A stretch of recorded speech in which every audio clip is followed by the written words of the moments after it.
This has been an epic undertaking, and we had just one tyre with the perfect score, and that was... Hi friends, it's wet and cold, and that means it's perfect timing for our 13 tyre test. This is our biggest tyre test yet. We've seen them on the dry, we've seen them on the trail. Now it's time to get them on the wet rock and see what they're made of. Today's test subject will be the GS02F, which is the GMade BOM TC that we reviewed recently. Here's the list. We've got the GMade MT-1904. This is a 4.8 tyre. This is our biggest 1.9 tyre. The Redcat IROK Super Swampers, they're a 4.75. Traxxas Canyon Trails, of course, a 4.6 tyre. Traxxas Canyon RTs, which is the TRX6 rubber. And I've taken 4 of the 6 tyres from the TRX6 because I wanted to see just how good they were on a 4-wheel drive. They're a different tread to the Traxxas Canyon Trails, which you get on the TRX4 series, but they are still a 4.6 inch tyre, so that'll be interesting. We have the Axial Nitto Grapplers. They're a 4.7 tyre. The Element General Grabbers, this is a 4.65. The Proline TSL Super Swamper 4.3, and its bigger brother, the 4.75, the XL of the same. Now they're both G8 compound. The Hyrax Clones, the so-called Rocks tyre. We've got the Proline Hyrax, which is what the clones are copies of. They're 4.75.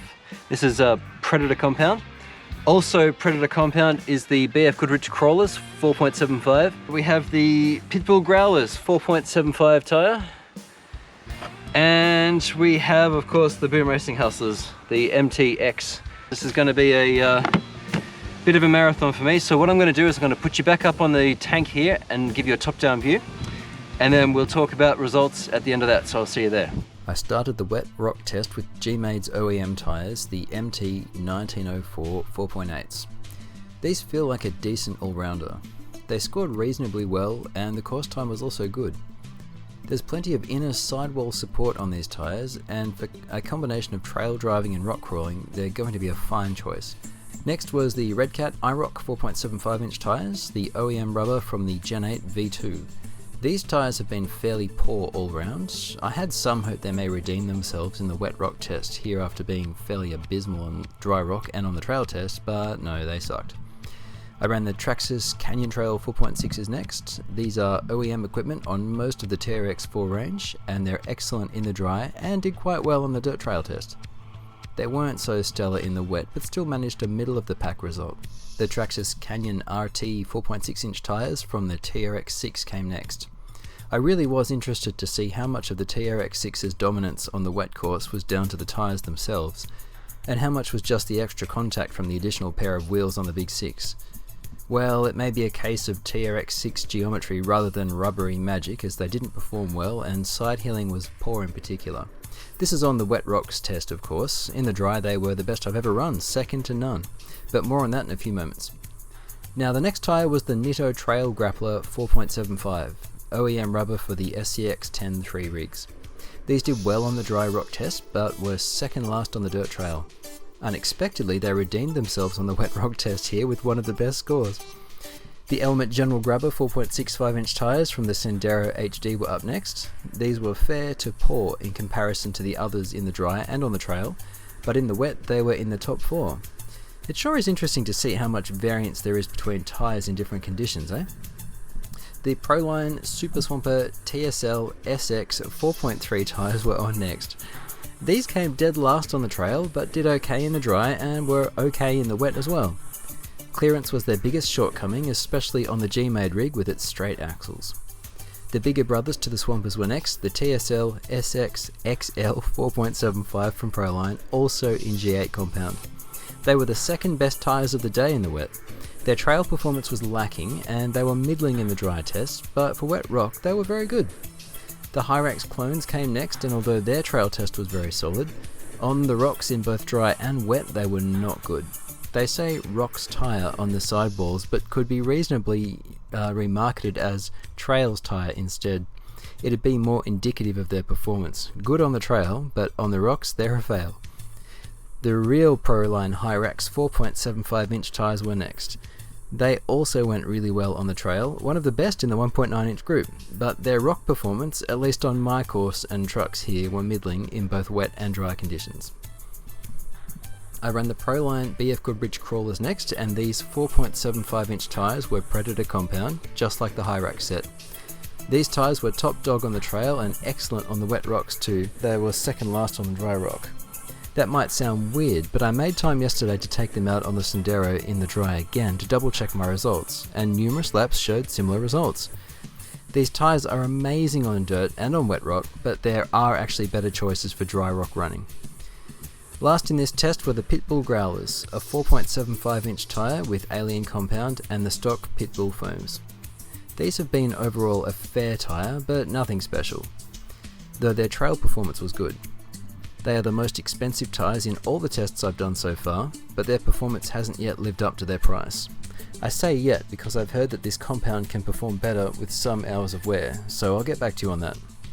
I had planned to do the 2.2 Hustlers in this test, but during my run on the Growlers just then, the second run, the front diff started grinding on gate 5. I managed to finish the course, but I couldn't do the bonus. This has been an epic undertaking, and we had just one tyre with the perfect score, and that was the BFG Krawlers with a perfect score and a time of 1 minute 58. It's the only run, the only time. Now I've had my watering can out here. I've been keeping the rocks wet as we've gone, and only the Krawlers gave us the perfect score. I'll do a voiceover for the rest of this, but it's been a very interesting test. To put it simply, the green bars are the score and the orange bars are time. The green bars are the main measure of wet rock performance. That's the score from the course attempt. So you want the longest green bar for best results, while short bars are worst. Now, a perfect score on my course is -30, which means all gates were passed cleanly with no touches, including the bonus gate, and with 0 reverses or resets for the attempt. It's got to be a perfect drive to get -30, and it isn't even possible most of the time because some part of the crawler will hold you back.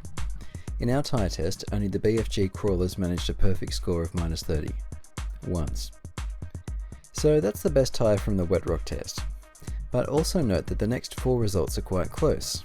The Proline Super Swamper TSL XLs, and surprisingly the Axial OEM Nitto Grapplers tied for second position with -20. And then the Element OEM General Grabbers and the GMade OEM MT-1904s tied for third best score at -19. At the bottom end of the pack, the Redcat OEM IROK Swampers from the Gen 8 V2 and the Hyrax Clones were the worst performers, but even so, I managed -13 with both of them. 40 is the worst score you could get on the course, and that's a DNF. But look how close the scores all really are here. The range is -13 to -30. Bottom line, none of these tyres were terrible on the wet rocks. They ranged from good to excellent, and that's honestly not bad. Okay, here's where you really get your value as a subscriber of RC-TNT. I've spent a while on this next section, and I'm excited to bring you the rank ordered results of all 3 tests. Here we go. The tyres are ordered from best performing on the left to worst performing on the right. If you haven't seen my previous tyre tests yet, you might consider pausing at this point and checking those 2 videos out. I'll link them here right now, and you can find them in the description below. This is all 12 tyres. My previous tests didn't include all of these, so while making this video I've actually gone back out with the appropriate trucks and gear and made several attempts on the dry rocks and on the dirt trail to get their scores in. So now we really do have a good set of data to look at. I'll start by saying there were no truly awful tyres here. Yeah, there are some outliers of awfulness like the Nitto Trail Grapplers and the Proline 4.3 Swampers on the trail test, but when you consider the varied terrain your crawler may face, any of these tyres would probably get you through. But you want good bang for your buck, right? You want to know what is the single best tyre to buy? Well, from these test results, I personally would be looking at the GMade MT-1904 4.8 inch tyres, the Traxxas Canyon Trail 4.6 inch tyres, or the 4.75 inch Proline BFG Krawlers on Predator compound. I might gently bias towards the Canyon Trails as I think they may have even more performance to be found with some mild alterations. Coming soon in another test video. We'll get to that when we push the TRX4 Sport further on performance mods, so subscribe if you haven't yet so you don't miss that, it'll be good. Other notable mentions were the Traxxas Canyon RT 4.6 inch from the TRX6 and the Proline Hyrax 4.75 in Predator compound. Although the Hyrax were only average in the wet and kinda confusingly, the BFG Krawlers were only average in the dry. The tyres are identical other than tread pattern, so there's something going on there. Both of those had the same wheels, same foams, same conditions, same trucks across the tests, so it really only is tread that separates them. It's interesting how different they are on wet and dry. An excellent all-rounder with incredibly consistent results is the Element OEM General Grabber 4.65 tyres that come on the Sendero HD. They're really good. The Pitbull Growlers were a bit of a letdown given the price I paid for them, being the most expensive set in the test. Again though, I hear they do better after a few hours of wear, so I'll get them on the rocks in future drives and then maybe we'll revisit their wet and dry performance, in the hopes the rubber's woken up a bit with some wear. The Axial Nitto Trail Grappler 4.7 tyres from the SCX-10-3 are a bit of a Jekyll and Hyde tyre. Their dry performance was excellent, their wet rock score was decent, but their trail performance was the worst of all 12 tyres. The last thing to mention is that this review is my own opinion and is not sponsored or influenced by any company or group. These tests were as impartial as I could make them, and whilst not hugely scientific, I think there's some value in them from the multiple rounds I did with each tyre to get the best results they could each deliver. If you watched this far, I thank you. This video has been a mountain of work. Throw me a like if you've gotten something from it, and be sure to share the video in online discussions if folks are discussing tyres, and feel free to ask questions or leave your own opinions in the comments. I read everything and I love learning more from you guys. Lastly, I've got a few more tyres coming. There's RC four-wheel drive, Duratrax and J-Concept donuts to be tested when they get here from the USA, so stay tuned for that. Thanks heaps for joining me for the closing part to this increasingly detailed tyre trilogy. I'm Craig and this is RC-TNT. I'll catch you next time.